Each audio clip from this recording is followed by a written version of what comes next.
Welcome, everyone. My name is Dr. Njideka Kelly.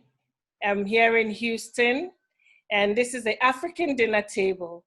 The African Dinner Table is a platform where we talk about us, where we talk about the things that concern us. We talk about our businesses, our endeavors, opportunities. We share knowledge. For who? For us. That's what we do here.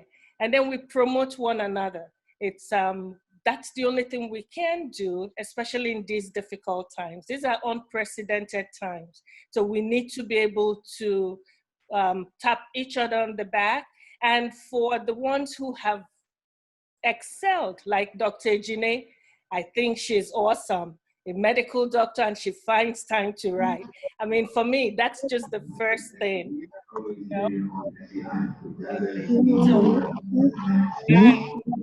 let me see. I think I need to unmute everyone, right? I mean, I need to mute everybody and then to speak. So yeah, just go ahead and mute yourselves. And then when it's time to speak, then you can unmute. But, Dr. Ejine, I just want to applaud you. Thank you. Yeah. Eniola, and thank you for having me here. Yes, we have Eniola. Eniola, could you mute yourself, please? Our faces aren't showing. Okay. Thank you, thank you, thank you. So Dr. Ejine is here. Dr. Ejine Okoroafor is here. She's a prolific writer. She's a psychiatrist. She is just an amazing young woman. And I want to know first, as a medical doctor, Dr. Ejine, your schedule. I can imagine how strenuous or demanding your schedule can be. And I want to know, I'm sure everyone wants to know, how are you able to balance your time publishing and growing your career as much as you do? Can you please tell us, what is your secret, Dr. Ejine? Oh, well, there's no secret, actually. It's a tough call, to say the least. But, you know, as they say, where there's a will, or should I say passion, there's a way. So somehow I just try to juggle those and find time to also write books and then do my profession as well. You know, as women, not to undermine the men folk though, as women, we're usually able to juggle a lot of hats. So I think that has also helped, being a woman.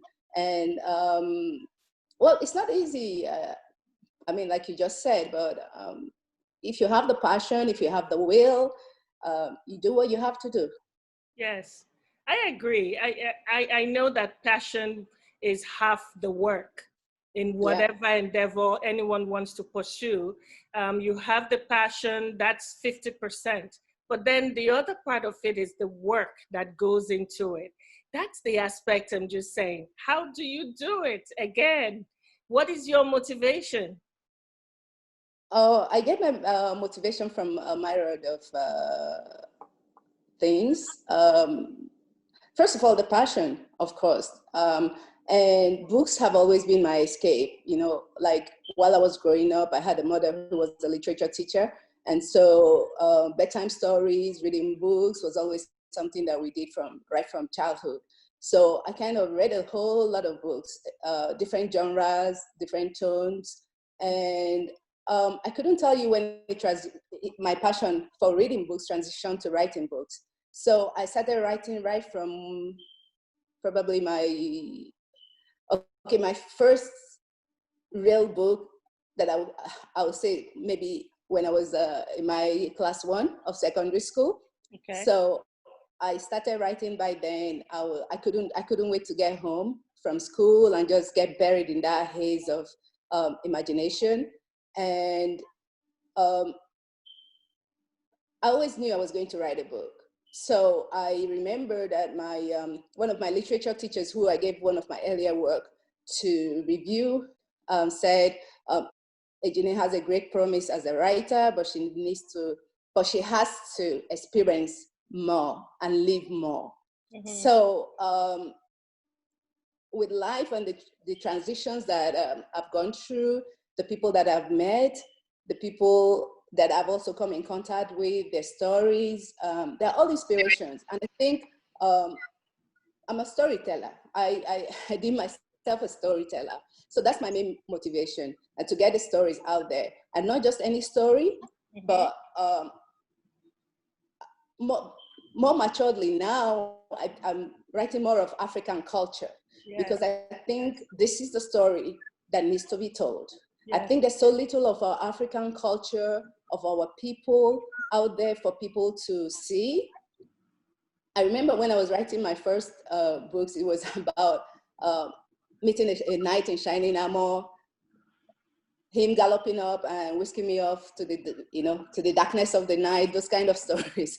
But I wouldn't write those down, because I've lived more, I've experienced more, I've learned more. And I think that there's so little of Africa out there, like being in the diaspora as well. So the kind of stories we see, we never really see any good things coming from our own culture, from Africa.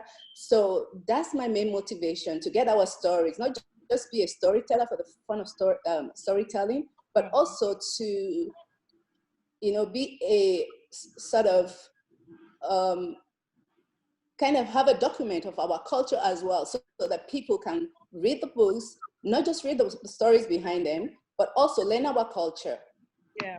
And so that's my main inspiration, I will say. Right. And I think that is so important, especially in these times when everybody is just concerned about the what should I say, not just racism, but the cultural dysfunction, if you will, of the present America. As a people, it's important that we tell each other stories. And I think it's also very essential that our children and the youth and the millennials learn about Africa. And the only way to do this really is by reading. So if a lot of us will write more, I think that would just be awesome. So you are doing your part, and I truly, truly enjoy it. Now, Broken Promise and Other Stories, that's your latest book, isn't it? So I was reading it, and I mean, it's so captivating, but this guy who came to America, that's the chapter 2, Kizito. This Kizito, this Kizito is some bad man. So I think you might be referring, if it's the second, Kizito was not in America though. No, that's not Kizito. It's the first one, is it? Go. Which one? What was his name? Go.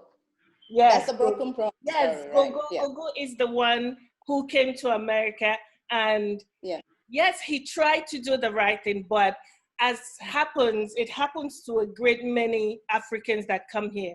They forget. They forget where they came from, and they forget who they are. And they just find themselves in this whole enigma of America, of New York, especially New York. I remember New York. I lived in New York for nearly 20 years, I think. And New York, as much as New York has to offer, New York will consume you if you just don't understand how it goes.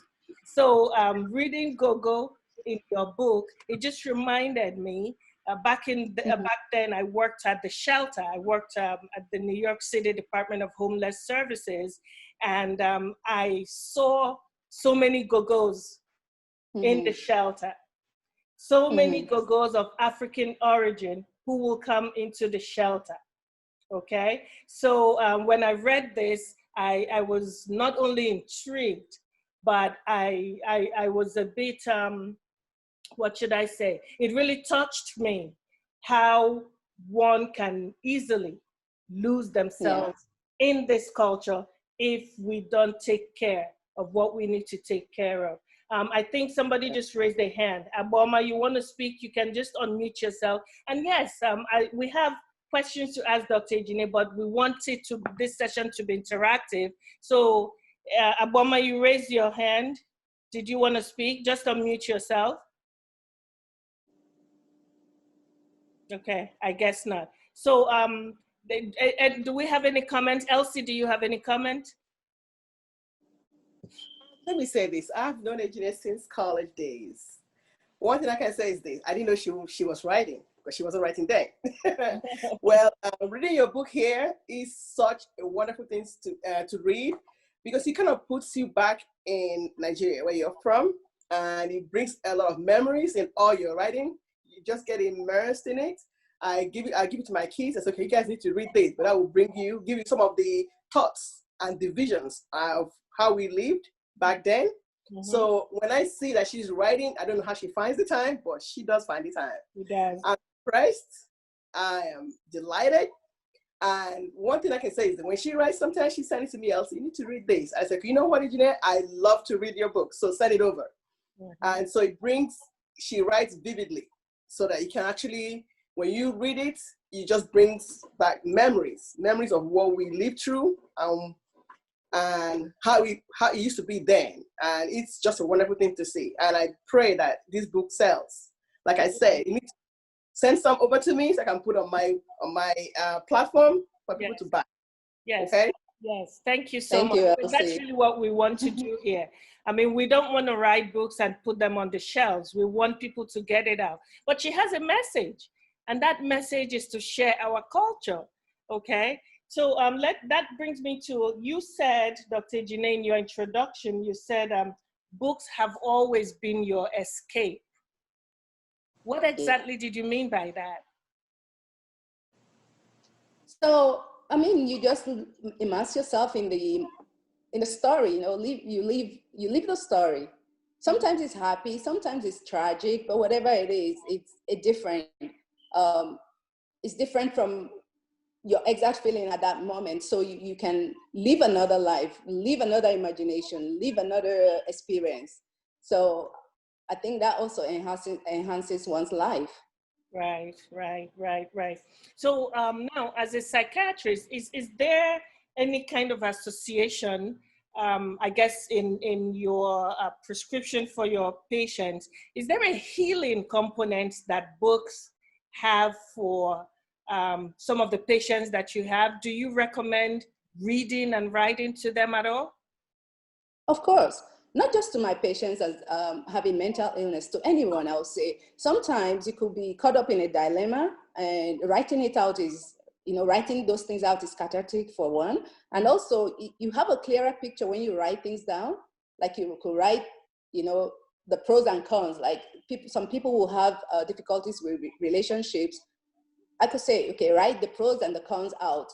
I mean, it becomes more vivid. Like when you do that, you can actually see the things, and be able to think more. I think it's cathartic for anyone, whether with mental illness or not. And also it's, you get a clearer view of whatever you're doing or trying to do. And so I always encourage that. Yes, because I agree, because for me, writing is therapeutic for me. When I am trying to make a decision, one of those that seem difficult, I write things down. I encourage my children, write things down. You're right, because it works for me. So I guess in your field, it's something that you use with your patients as well. Okay, who wants to? Yes, who wants to ask a question? Chidora, anybody has a question for Ejine? I have tons of questions here, but let me let you. Chidora. Yeah, mine is not a question though. Mine is just about, I was actually reading the Kizito, and I found it more interesting that it's something that could be put into movies. It could put into drama because it's more or less of African depiction. It depicted more of Africa. So I think in that aspect, she can actually go into movie industry with some of the books she has written. Yeah. So because that could actually tell you how our culture is. And for her to bring it down home, it's more important because most of us who are in the diaspora tend to write literature based on fictions and not the reality of what we actually learned from home. So if we should be able to tell people the story about our town, all right, about where we're coming from, our kids over here will be able to understand, oh, wow, are all these things happening in Africa? You know what I mean? Because we don't actually show our true picture of who we are. But that was a bit, it was a nice one. I used to actually joke with her about it. Do you think it is not your story? You know, that kind of stuff. But that was nice. It could be put into a movie. Well done. Yeah. Sure, that's something that will come up in the future, hopefully. And yeah, that's definitely in the works. Definitely, and we'll encourage you to do that. So now, in this same, I'm just so fixated with this Gogo story, and and his wife that he left at home. Being a psychiatrist, and of course with your background thus far, would you say that she had some sort of unstable issues going on? I mean, why would she kill herself just because this man failed to send money home and stopped communicating? Okay, that's a very great question. So I told the story from Gogo's perspective, right? So those are the things that he was told. Those are the things that he felt, right? Yeah. So in terms of Mariam, there are a whole lot of things, right? So, you know, in our society, like being a single mom is not really something that people encourage, right? So she could have been there with her baby, right? And people will be touting her like, where's your husband? Who's the father of this child?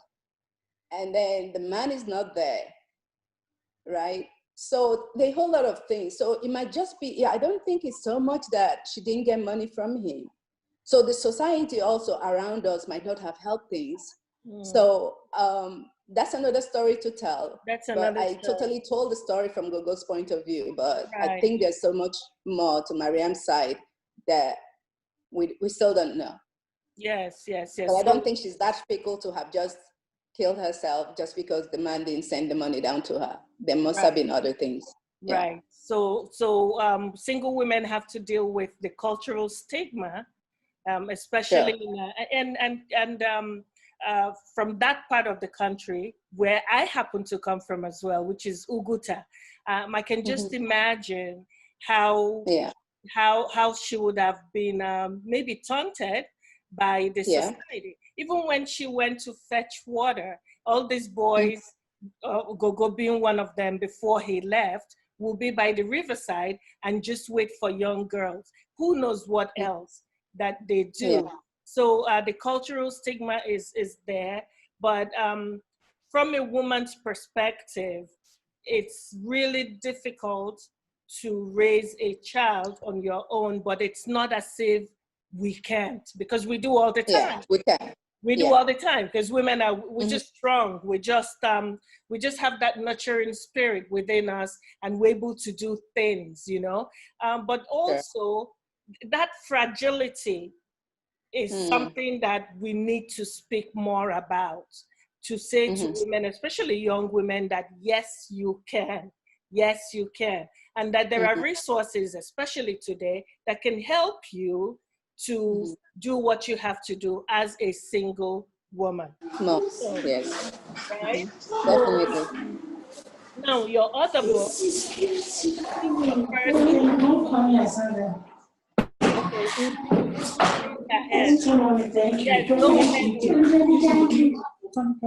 Would you unmute yourself and go ahead? Hi, good afternoon. I just want to say thank you, Ejine, for saying that Miriam's story is another, so Miriam's history, I guess her story is another story to tell, because that's how I felt, because I was, at first I felt, okay, we've learned so much about Gogo, but maybe she's going to write about Miriam another time. And also, I already told you this, but Pension Plan Nurse was my favorite. Thank you so much, because I got to learn from about Uguta. And the last story also, it's I like what you told, because there's so many young girls who experience that in Nigeria. Nobody gets to tell that side of their story, you know. So I'm grateful for all the stories you had to tell. And thank you. That's wonderful. That's wonderful. Elsie, did I see you raise your hand? No. No. Okay. No. Okay. So Ejine, your first book, Rose in Bloom. Mhm. What was the reasoning behind that book?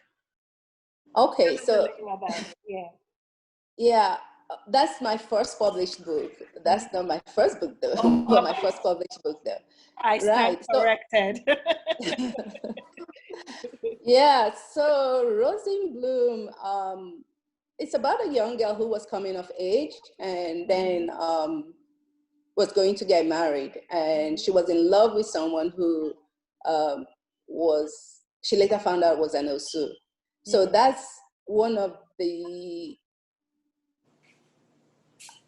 I'm not sure the word to call it yet, like in our Igbo society, that's one of the things that sticks out like a sore thumb for us, like people being deemed as less than others, non-freeborn. And so she was in love with someone from that she was in love with someone who was considered as such. So the book kind of shows her struggles Right. and how her parents dealt with it as well. And also how the Igbo culture as a whole, it kind of depicts the whole Igbo culture as well.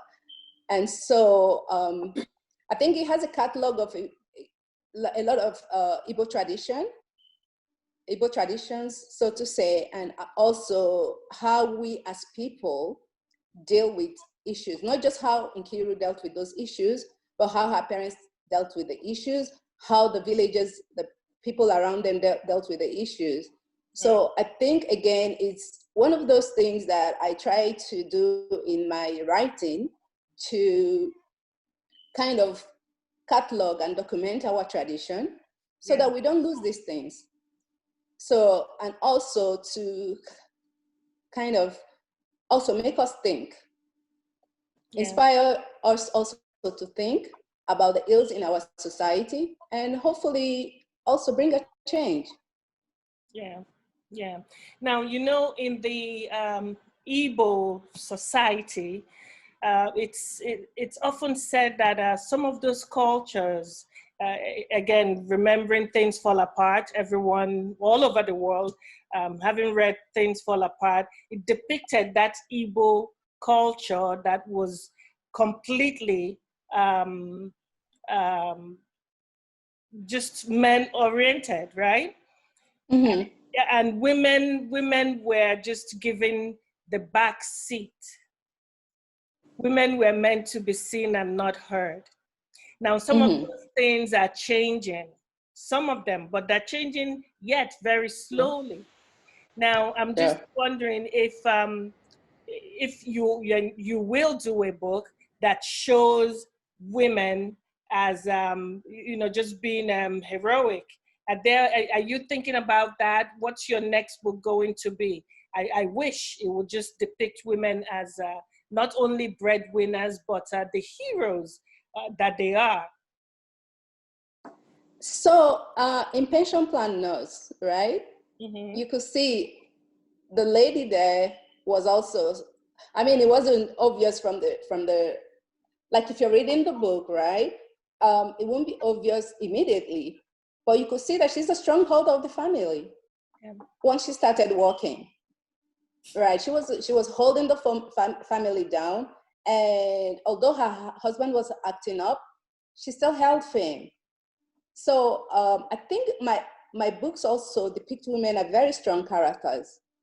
Okay. So yeah, and I hope to continue along the same line, but I won't also undermine men, which is why sometimes I kind of present the story from a man's perspective. Mm-hmm. But usually the women that I write about are definitely not weak women. They're not. Weak women. That is stereotypical African and Ukuta women. Yeah, I know this will get Elsie. but your late aunt, Flora Nwapa, who was the first African woman to be published, she had stories of women who, in today's world, were feminists, but I remember that she used to say that to her, it wasn't just feminism, but womanism. And what she called womanism was women who were independent, women who were strong, women who did not bash men. Okay, so the difference with her feministic approach was that these women still respected men, and in fact, they went, especially Uguta women, went out there to work. A lot of them mingled with the white missionaries and the white businessmen that came during the 1900s and you know, and those times, and they engaged in the palm oil trade. But these women will work, sell their goods, their palm oil. They went as far as Kalabari Beach, River State, and they will come home with wrappers and the best gin and give to their men. They wanted their men to look good. In fact, many of them handed their money to the men who just sat home, because in the riverine areas, the men were not the breadwinners, the women were. So I don't know if that influenced you at all in any of your writing, showing women to be strong. Sure, it does. Like I said, I've always portrayed the women, like the stereotypical Uguta women that I know, who are very, very strong women who,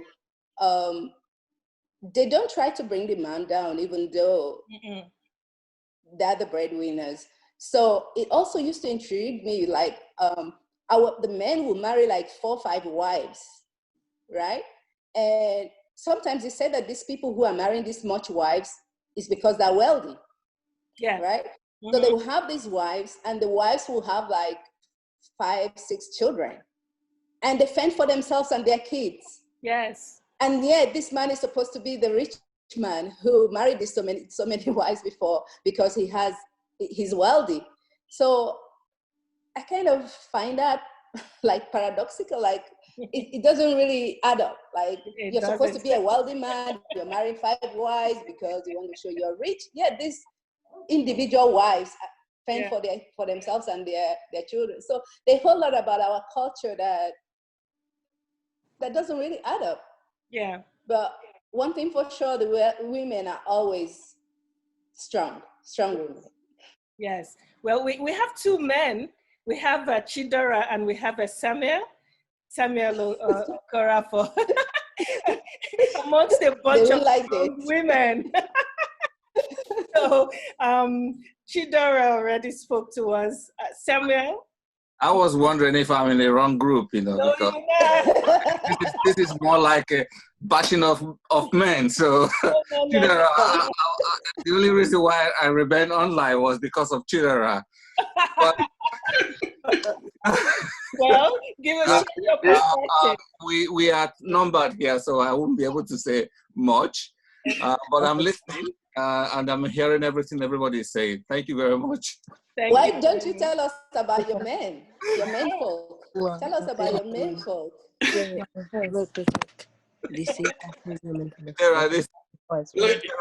answer for us, please. No, Samuel, they're holding you on the spot, all right? You're in their midst now. He just muted himself. No, they held him on the spot, so. Well, we didn't mean to do that. I mean, we're Uguta women that work so hard and just hand it over. Yeah. What you're saying, obviously, I was opportune to read some of the articles about stories that happened on, 18-something about Uguta being the commercial area for businesses in Southeast Nigeria then. And then the role the ladies actually, especially Uguta women, they played, all right? And then even the men actually, they were a bit lackadaisical, they weren't doing anything. But the women were there actually fighting strong for their husbands anyway. But that being said, the men still has his own, men still have their own, powers, wherever they can actually be. But the fact is this, that our women are not lazy. If we should acknowledge that anyway. They're not lazy. Yeah. Yes, yes, yes. So, Dr. Ejine, amongst the Nigerian authors that you have come across, either by reading or even in person, is there any one of them that stands out to you? Is there any one of them that influences you? Don't say anything. Sure. So of course, Flora Nwakute for one, who's also a distant aunt of mine, and yeah, a lot of Buchi Emechata also, and now Chimamanda Adichie is also very good. Right, I kind of, I wouldn't say that I take inspiration from all of them, but I kind of like also their style of writing, and I read their books. Yes. So yeah, they're very good books. So the more the merrier. Yeah. So another question is, why short stories? Why do you do short stories? Oh, so I decided to do short stories this time because I think that's a genre that is kind of going out of fashion. So, and it's very interesting because you could just pack in a whole lot of things, in one story.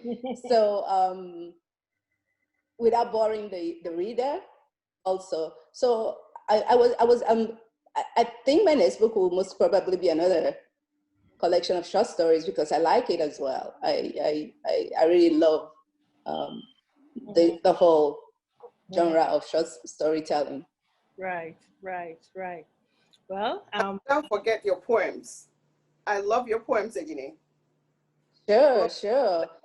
Are they published? I've not seen any. Yeah, they're published. Yeah, I have 2 books, 2 poetry books. Yeah, thank you. Oh. And I also write children's stories, so I'm a bit jack of all trades type writer.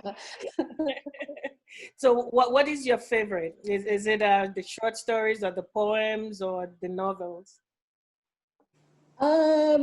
I couldn't say. Okay, so A Rose in Bloom is supposed to actually be a 3-part story. So I've gotten the prequel and the sequel out. So the 3rd one is still in the works. And I have at all times really I have different things going on, and then if one of them happens to kind of advance more than the others, then I run with it.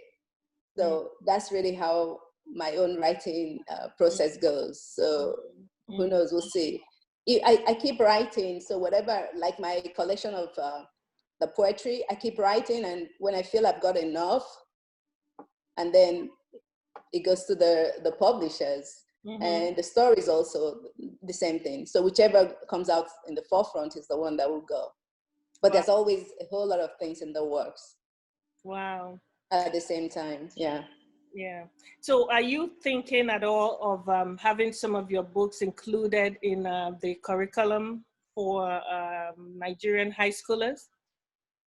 Right, yeah, I will explore that at some point. Actually, I've tried to explore that at some point, but we got a hitch somewhere. But that's something I'll kind of look into as well. Yeah, good. Never say never. Good. I would like to hear from your sister. Njideka, I have a question, please. Yes. Can I? Is it Samuel? Yes, it is. Go ahead, Samuel. Finally. Dr. Ejine,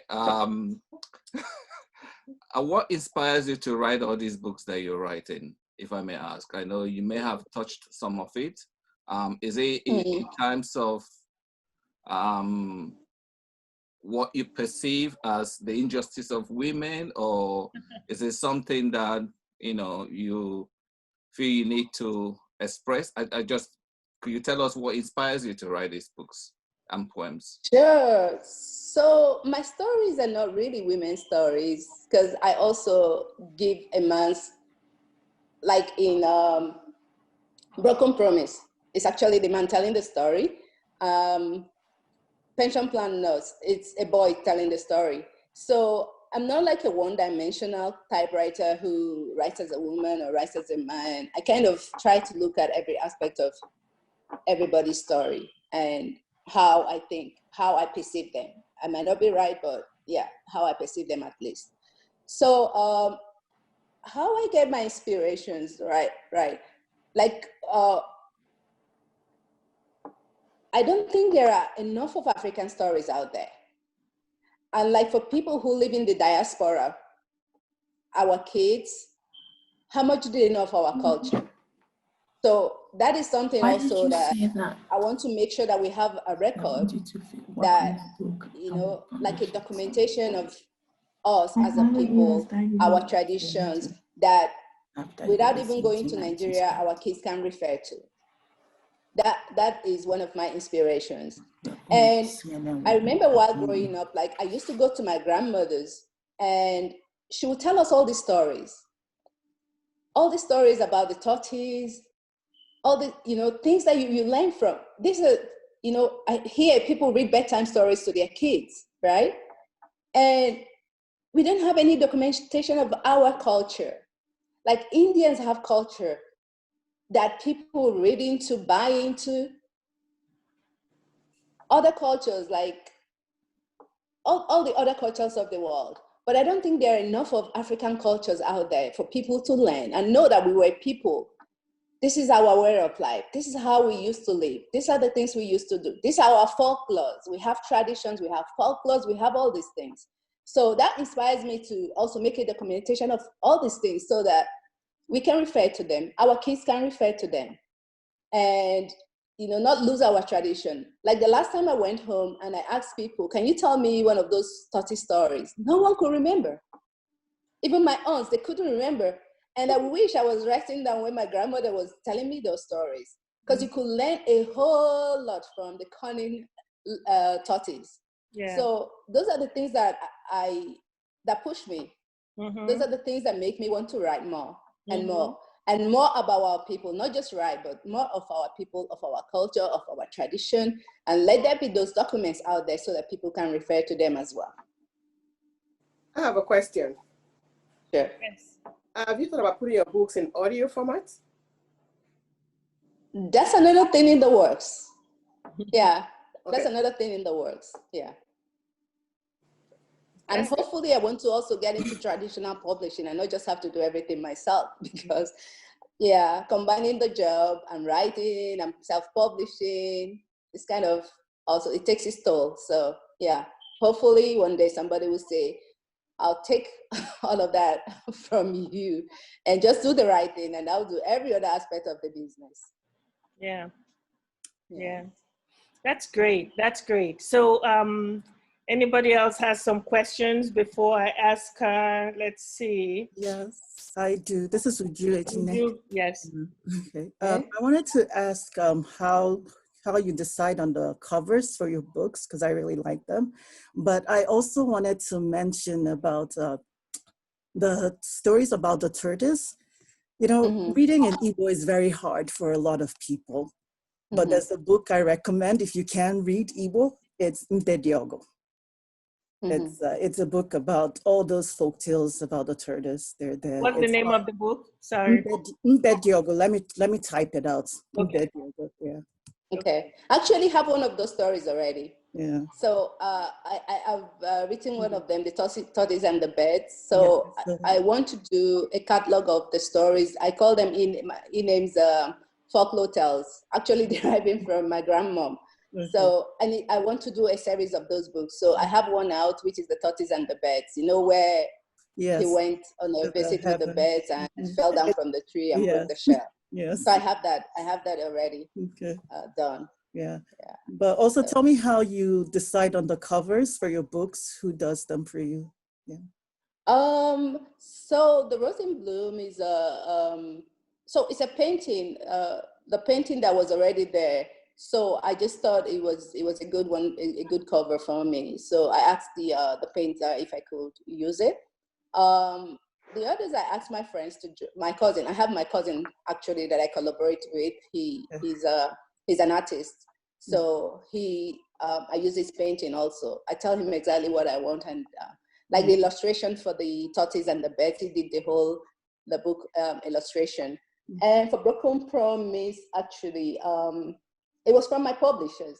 I provided them with a picture, but they said they couldn't use it because we have to get authorization and all that. So they gave me their catalog. They gave me pictures in their catalog to choose from. And so I chose the one that I thought would most depict what I wanted. That's this one. And I'm glad that you liked it. Yeah. Thank you. I actually thought it was Uguta Lake. That's, Yeah. So That's that what was, I it really was a good Except the women are Indian. The women are Indian. Yeah. So Well, you can find that in Africa. it was from their catalog, but you know. yeah, it was the nearest to what I wanted actually. Yeah. So, yeah. Interesting. Interesting. Well, so are you open to collaboration with other writers, especially for your short stories?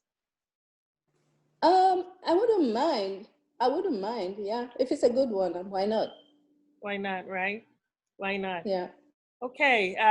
Cynthia just joined us. Uju, your hand is still up. Did you still want to talk? Okay, she unmuted. No.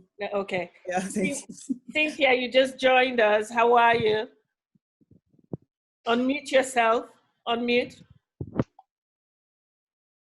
Oh, okay, can you hear me now? Yes. I'm fine, thank you. I'm sorry I joined late, so my that's just invited me to the interview, and thank you. like, Thank you.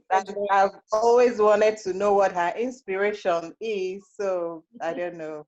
Yeah.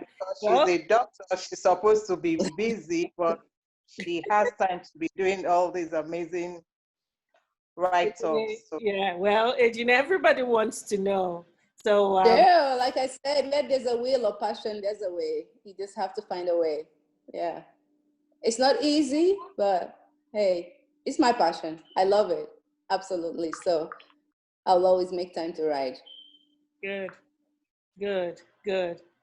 And Chinwe, I see Chinwe enjoying and just, she was rooting for you when you talked about one of the sequel that's coming out.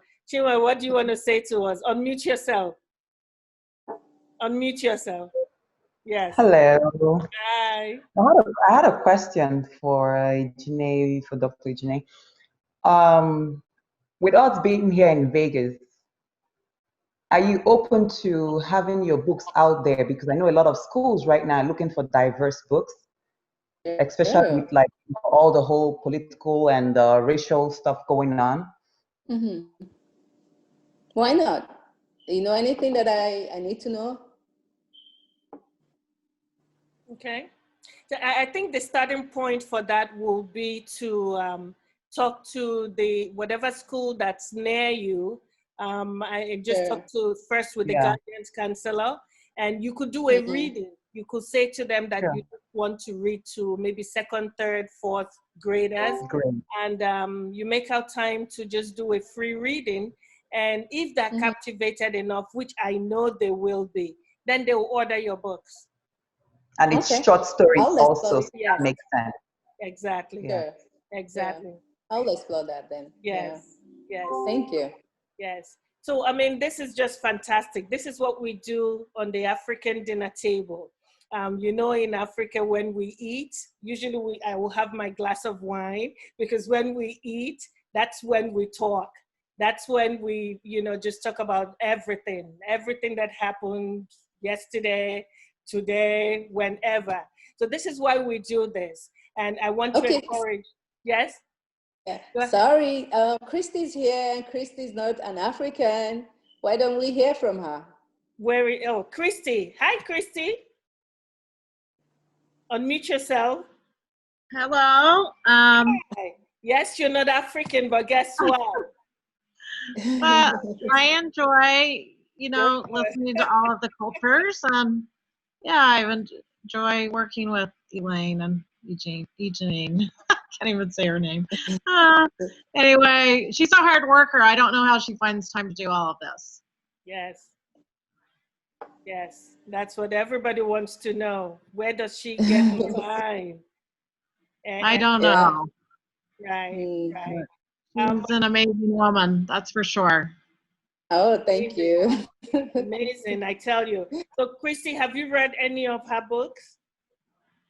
I read the last one, but the first one I read partially through it. Okay. But yeah, I really enjoyed it.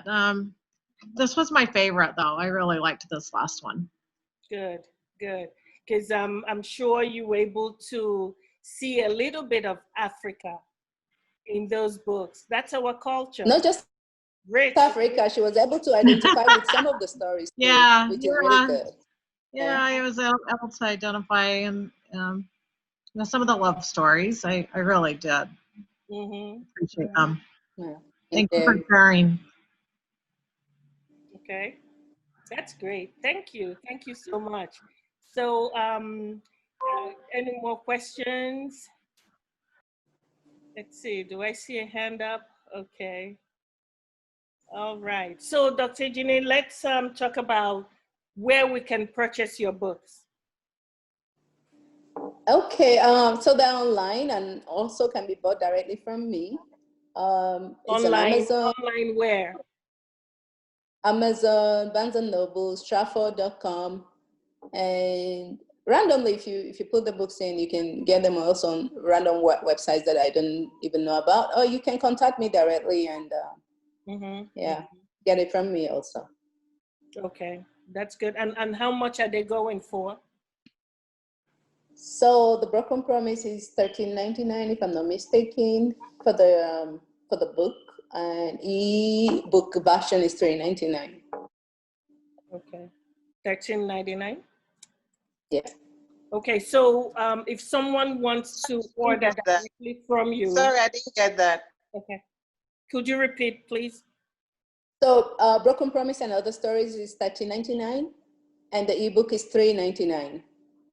Oh, okay. Yeah. So would you mail, if someone cash apps you, for instance, would you mail the book to them? Oh, sure, definitely. Yeah. Okay. I guess the best way is just to go to Google and search it. I didn't hear that. Somebody said something. No, I guess the best way to get all those stuff is to go to Google and search it on Google. You should be able to direct you to the site you're going to buy it. I guess that's the best thing you can do. Okay.